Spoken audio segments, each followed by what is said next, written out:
Blind Aram News, pinakasikat na marites, kinumpirma na hiwalay na talaga sila ng dalawang sikat na personalidad. Sa likod ng matatamis na ngiti at sweet na moments, hindi talaga natin alam ang totoong pinagdadaanan ng isang relasyon.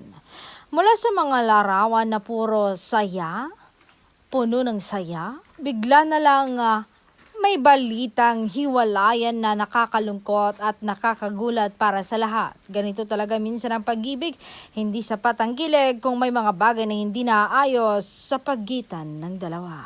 Sa huli, mas mahalaga pa rin ang kapayapaan ng sarili kaysa pilitin ang isang relasyong hindi na gumagana.